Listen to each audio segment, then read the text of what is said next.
how is it as a lawyer? How are you contributing to education? See, basically education is a regulated sector. There are state level and central level regulations.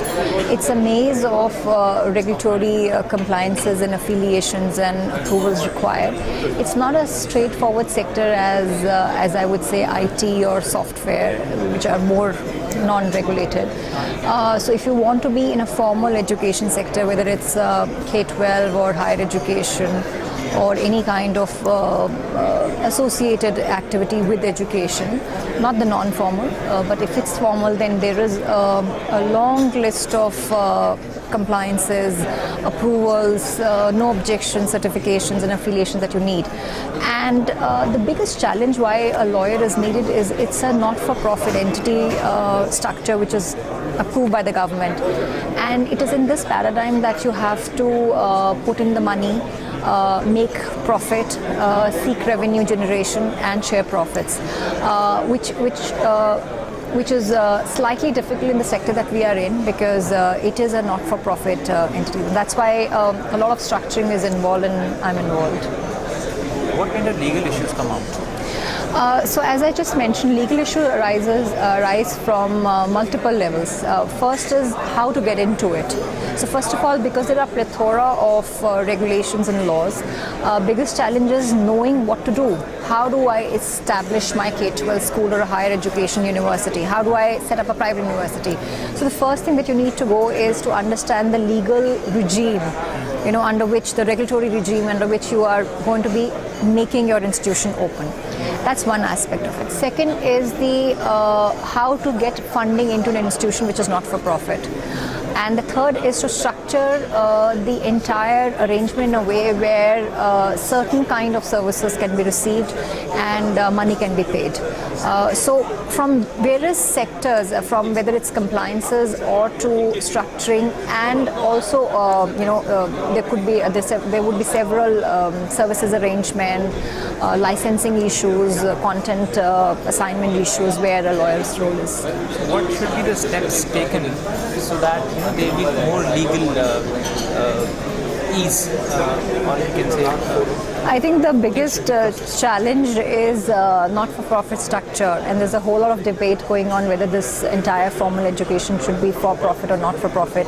I think the biggest ease which the government can do are twofold. First is, can we bring some structure around the regulations? Can we bring more clarity from where the approvals are required and what needs to be done? So there is state-wise regulation, state-wise enactment, whether it is central act, which is RT now, or whether it is state education laws and supported by RT regulations rules. There needs to be some clarity what needs to be done by a new entity coming into education. That's one.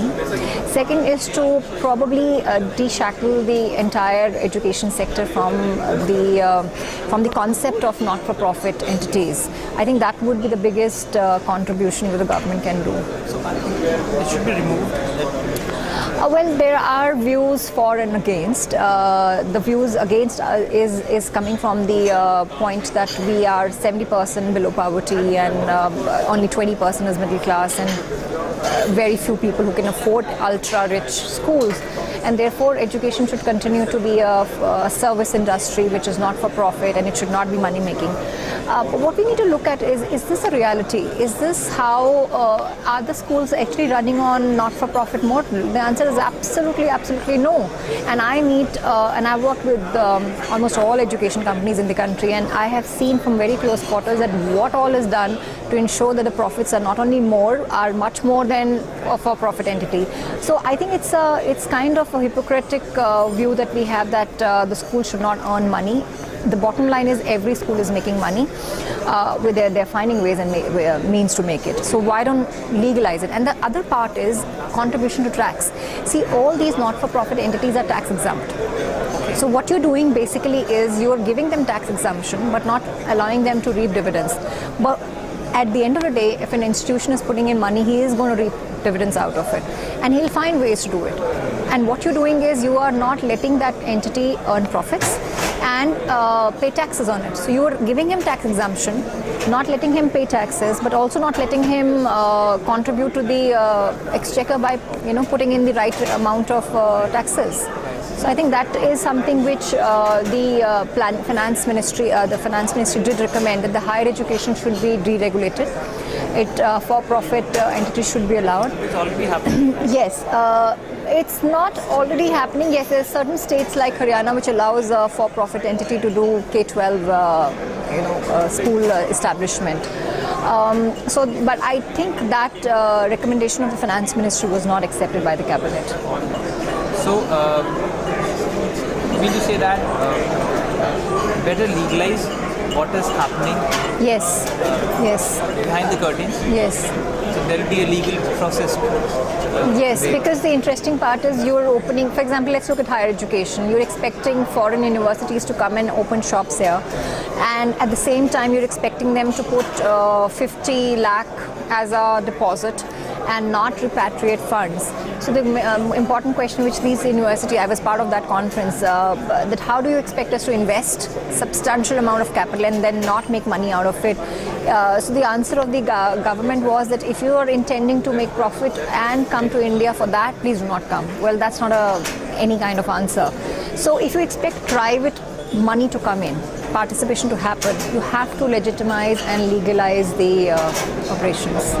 I hope you give some legal knowledge to people here in world education. Well, in my own small way, I don't know if it was productive or not, but I tried. Do you have your presentation coming now? I have already done that. How was it? It was quite good. Okay. Thank you. Thank Go you. through it in the video format. Sure. See that. Yeah.